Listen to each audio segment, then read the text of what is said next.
Hey everybody, it's Jason Blaha here, and I had a subscriber ask me yesterday, what do I think about Hugh Jackman's deadlift routine? He's apparently deadlifting 5 days a week. I know you've promoted that in some cases.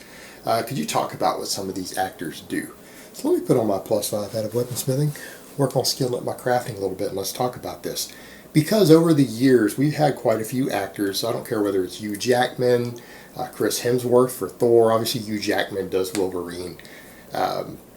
We've seen Henry Cavill, however we pronounce his name, do the Superman transformation.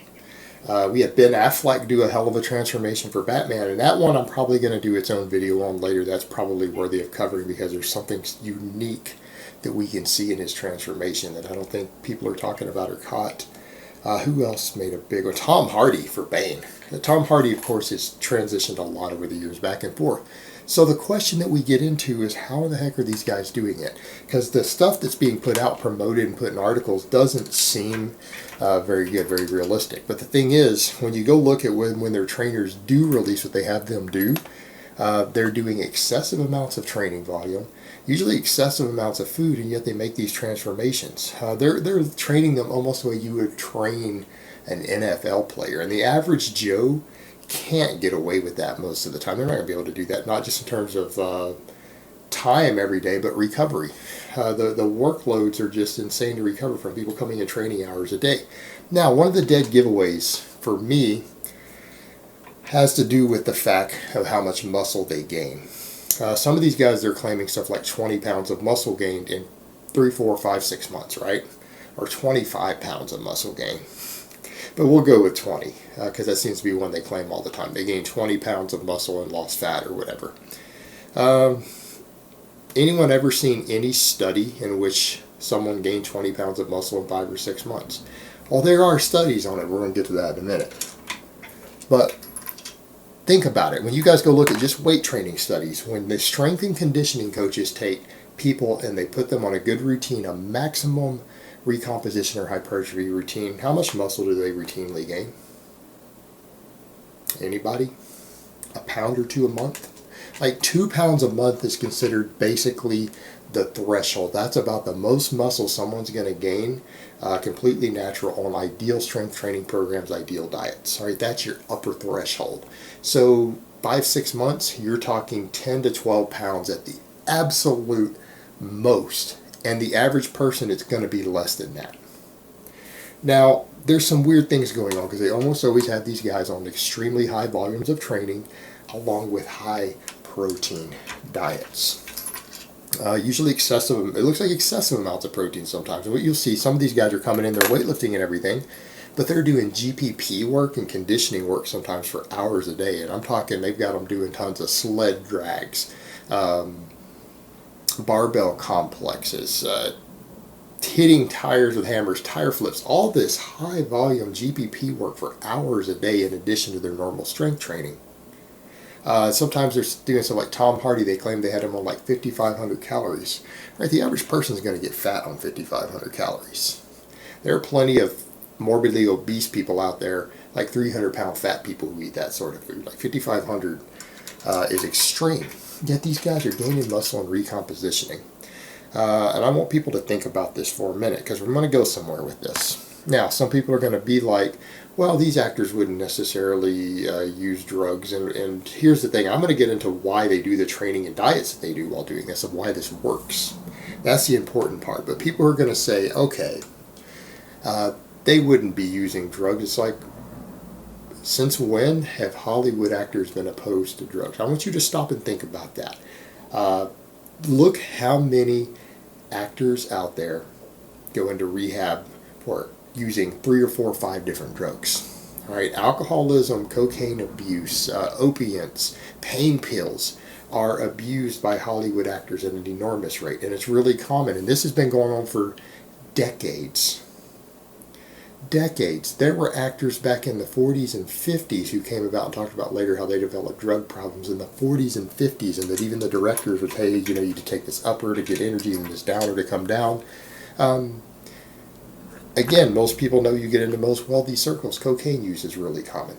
Actors and actresses are known for abusing drugs at a pretty high rate per capita. It's normal. It's par for the course. And this is just either stuff to help them a little bit with their jobs, give them energy for roles, help them calm down from the stress because of maybe the weird elements of their life that other people don't deal with. They oftentimes go to various drugs to cope. Some of them do it to help their career. Some drugs give you energy. Some drugs give people personality. And they need to be seen as the life of the party. Right? That's part of being a celebrity sometimes, an actor. So drugs are normal among these people. It's a normal part of their life. Now, when you come and you have a coach or someone who you know you're going to make millions of dollars on a role, are people honestly telling me that actors who usually are dedicated to their roles, who know they're going to make several $1,000,000 for this movie, aren't going to use some anabolic drugs, especially under the care of a doctor? They have a doctor who can monitor everything. I'm not talking about people going out and buying some stuff on the black market. People do realize in the United States there are doctors who can legally prescribe testosterone, Anavar, HGH. Right? These are pharmaceutical grade substances. These actors can afford this. People be like, I don't know, man. No one's going to go drop $1,000 a month on growth hormone. Bodybuilders do. Now, when you think about the potential recovery benefits and the fat burning and nutrient partitioning benefits of growth hormone, you don't think an actor preparing for a role isn't going to spend $1,000 on FDA grade growth hormone if their doctor and their coach thinks that'll help them? You don't think they're going to do that? They got $1,000 a month where they can burn $2,000 a month for a drug stack prescribed by a doctor like it's nothing. When you're a millionaire and you know this movie role is going to net you $3 million, $5 million, you don't think that they're going to do that to do these transformations? I want people to use a little common sense there, particularly in a world where drugs are used just for recreation all the time. Drugs that are going to help them make millions of dollars, and they do it for 6 months. You notice they don't always keep these transformations, guys? You notice that? They lose that muscle real quick. And then look at the way they have most of them train. I want people to think for a moment. Drugs help people gain muscle and can lose fat at the same time. Some people gain muscle, gain weight on drugs and lose fat. Like, look at the human studies we have to where they took these young men who'd all been training at least a year. They had them quit lifting completely. 600 milligrams of pharmaceutical grade testosterone in a lab. It was done there in California. And this study's been replicated multiple times. In 5 months, 20 weeks, they gained 18 pounds of muscle on average and lost 2 pounds of fat without exercising. All right? People only gain 1 to 2 pounds of muscle a month, so technically 10 pounds of muscle would have been all they could have gained from strength training. They gained 18 while losing a little body fat. There's a nutrient partitioning effect. What do I mean by nutrient partitioning? People on some of these drugs, particularly things like Anavar, growth hormone, stuff like that, the things these doctors could prescribe for these people, right? They got $2-3 grand a month to burn on it, on the good stuff, the really good stuff. They tend to cause you to burn more fat and less carbs for fuel, right?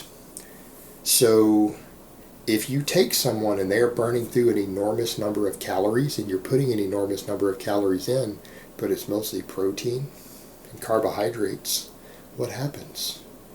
That protein gets shoveled into their muscle tissue. Now the protein gets broken down for fuel too at the amounts. They have some of these guys on 300-400 grams of protein a day. That's insane. You don't build muscle from that much.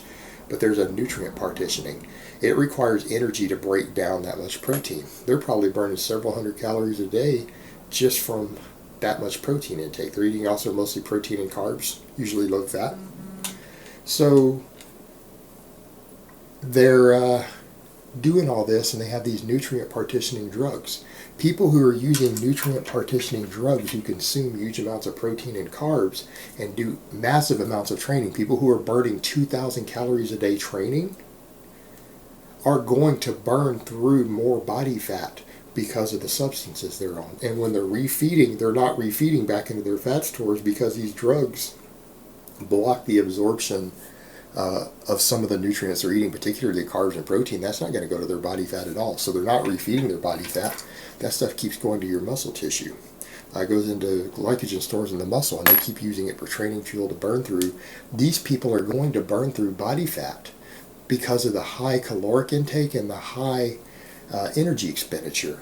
And normally people would say, well, you don't lose fat faster that way. It's still about net balance. Under normal circumstances, yes. But when they're taking nutrient partitioning drugs that spare tissue proteins, that partition the body towards burning more fat and less carbs for fuel, no. By eating high calories and burning thousands of extra calories a day, they actually lose more body fat. Now you think about something else they're doing. They're doing extreme amounts of metabolic fatigue in the muscle tissue.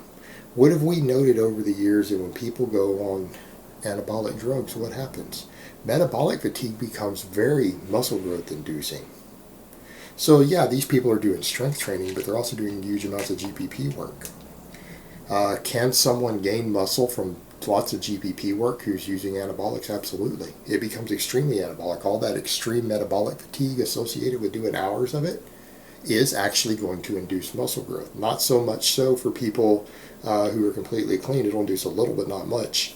For people who are on these substances, we know that metabolic fatigue, the anabolic effects seem to be amplified by some of the anabolics that are out there. One reason a lot of bodybuilders do really high volume, high rep training, this is the same concept, but they're doing this through people's whole bodies. They're doing tons of GPP work and tire flips and sled drags and conditioning. It's creating an enormous nutrient partitioning effect in their body. That's how some of these people are gaining 20 pounds of muscle in 5 months while getting leaner. And they're putting them on extreme diets, extreme training protocols that actually the average person couldn't recover from, but that's what they're doing. All the testosterone, the growth hormone, all of that does what? Enhances recovery, it enhances work capacity. All right, so the way these actors are making these transformations, these aren't natty transformations. And people will say, well, a person could look like they do natural. Well, you're right, but how many years? Some of these guys have 6 months or less to go from how they looked before to being ready for that role, to be Thor, to be Batman, to be Superman. Look at how some of these guys look 6 months or 9 months before that. The physiques that they're obtaining, people who are saying, well, that could be done natural. Yeah, if you lived a bodybuilder lifestyle for 5 years straight, those physiques could totally be obtained natural. That can be done. They don't have 5 years. They have 6 months or less to get ready for that role. How are they going to do that clean? The average one of these actors doesn't work out that much outside of preparing for a role. They're not living that lifestyle. That's not their lifestyle. That's not their lifestyle. Look at how all these guys look the rest of the time. Look how some of them look a year after that role is over. All right, they go back to very similar to how they started. They go back to their old lifestyle. These guys aren't interested in living that kind of lifestyle year-round for 5 years straight. A few do. The majority don't. I mean, Hugh Jackman trains year-round, obviously. We've seen that. He lives a very fitness-oriented lifestyle. But he still made some pretty big transformations in the past. But most of these others, they don't have that same look year-round. They have to transform themselves in a very short period of time. And you've got to consider that, number one, what they do in the time periods they do can't really be done natty. And you need to consider that Hollywood actors' drug use and things is a normal part of their lifestyles for the most part anyways. There are exceptions, but the majority. So why wouldn't they do this, particularly if they've got a doctor who can make sure they're healthy? Because people say, why would they take those risks for a few $1 million? Well, they have doctors. They can afford good doctors who are prescribing what they're putting in their body. Half the risk of these drugs are the fact that they're black market substances. All right, contaminated, you don't know what you're getting. They're going to a pharmacy. They got a doctor who'll write their scripts. All right, there's longevity clinics all over Hollywood. All right, it's normal there. Plenty of people get growth hormone and stuff from these clinics who are wealthy and celebrities just for the anti-aging effects. It's a big thing. So it's not that hard for them to do this stuff and do it under the care of a doctor. All right, and that's how they're getting away with these extreme diets and extreme training. Most people would either be gaining body fat or they would burn out and overtrain from the training. Most of these guys or trainers are saying they're putting them through. And that's the downside of it. Some people see what they're doing and they try to replicate it because they want those same results. Well, you're not on a bunch of pharmaceutical grade prescribed test anavar and growth hormone. You're not under the care of a strength and conditioning coach and a medical doctor when you're doing this. You have a life outside of training. Maybe you can't afford to do the 4 hours of training a day they're doing 7 days a week. and the 8 meals they're consuming at 5,500 calories. I mean, this gets ridiculous. So when people try to imitate what they see them doing, this is when the problems start, because this is pretty much how they do it and what they do, for anyone who's really curious. Alright guys, but that's really all I have to say on that today. I hope it's been informative, and I will talk to you guys next time.